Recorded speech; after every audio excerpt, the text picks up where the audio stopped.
Bonjour à toutes et à tous et bienvenue dans une nouvelle vidéo de gestion de trésorerie. Dans cette vidéo, nous allons traiter le processus de gestion de trésorerie. Et avant de commencer, je vous invite à mettre un like et de vous abonner à la chaîne tout en activant la cloche pour être notifié de toute nouveauté. Et c'est parti. Le processus de gestion de trésorerie, il est composé de 3 étapes. Prévision, ajustement et contrôle. Vous l'aviez certainement vu en contrôle de gestion. On a l'acronyme PDCA. Ça veut dire Plan, Do, Check and Act. Planifier, la mise en œuvre, c'est-à-dire la concrétisation, passer à l'action, la vérification et la mise en place d'actions correctives. Pareil pour la gestion de la trésorerie. On a la prévision, l'ajustement et le contrôle.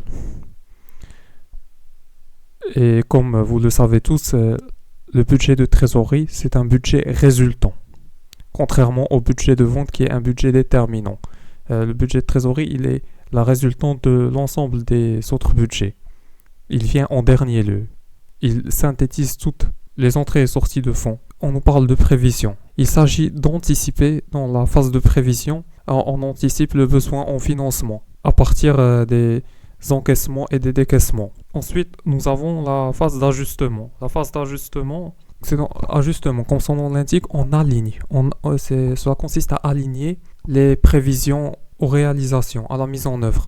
Ici, c'est soit on a un excédent de trésorerie, c'est-à-dire les encaissements sont supérieurs aux décaissements, ou l'inverse, les décaissements sont supérieurs aux encaissements. Et cela nous mène à reconsidérer le cycle d'exploitation, le besoin en fonds de roulement. Cela revient à raccourcir la durée de règlement client et de prolonger la durée de paiement fournisseur. C'est une option parmi d'autres pour remédier à ce déficit de trésorerie, car comme nous l'avions vu, la trésorerie nette, elle est calculée de deux manières différentes, soit selon l'approche comptable qui est la trésorerie active moins la trésorerie passive, ou bien le fonds de roulement moins le besoin en fonds de roulement.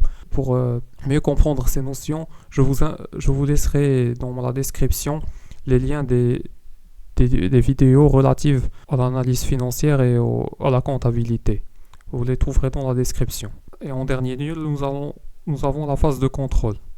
La phase de contrôle, elle consiste à confronter les réalisations aux prévisions. Le budget de trésorerie. De quoi est composé un budget de trésorerie? Le budget des encaissements ou bien les recettes, le budget des décaissements, les dépenses et le plan de trésorerie. Le budget des encaissements. Le budget des encaissements, il est décliné en deux sous-budgets. Le budget des encaissements sur opération d'exploitation et le budget des encaissements sur opération hors exploitation. Le budget sur opération d'exploitation, les règlements clients, les recouvrements clients, on a les recettes des ventes, le remboursement des intérêts et prêts, les encaissements des subventions d'exploitation. Et pour les encaissements sur opération hors exploitation, comme son nom l'indique, c'est quelque chose qui ne relève pas de l'activité de l'entreprise. Donc, les produits de cession des immobilisations, les souscriptions des nouveaux emprunts, les augmentations du capital, les remboursements des prêts, les encaissements des subventions d'équilibre et d'investissement. Pour le budget des décaissements ou bien budget des dépenses, au même titre que le budget des encaissements, il est décliné sous les deux différentes rubriques. On a les décaissements sur opération d'exploitation, les dépenses des achats, le règlement des dettes fournisseurs, les dettes relatives aux autres charges externes et les règlements de la TVA due, les salaires et charges sociales, impôts, taxes et assimilés, le paiement des intérêts des emprunts et dettes.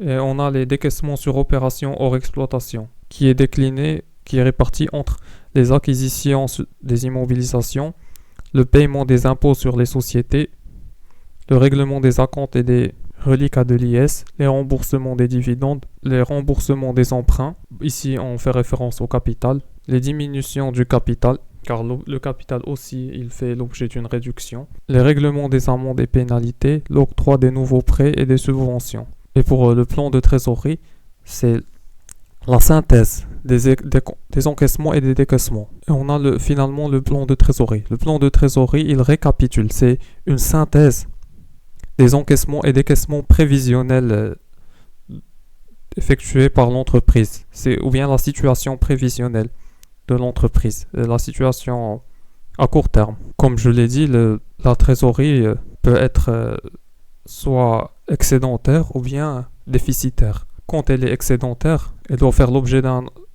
placement, car comme je l'ai dit dans la séance précédente, quand l'excédent d'argent ne fait pas l'objet d'un placement pour être rentabilisé, il est consommé par l'inflation.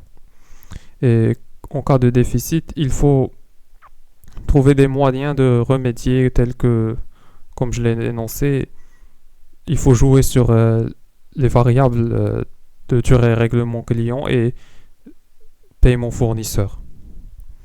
Bon, ce sera tout pour cette vidéo. J'espère qu'elle vous a plu et qu'elle vous a intéressé. Si c'est le cas, n'hésitez pas à mettre un like et de vous abonner à la chaîne tout en activant la cloche pour être notifié de toute nouveauté. Sur ce, je vous dis à la prochaine et à bientôt pour une nouvelle vidéo.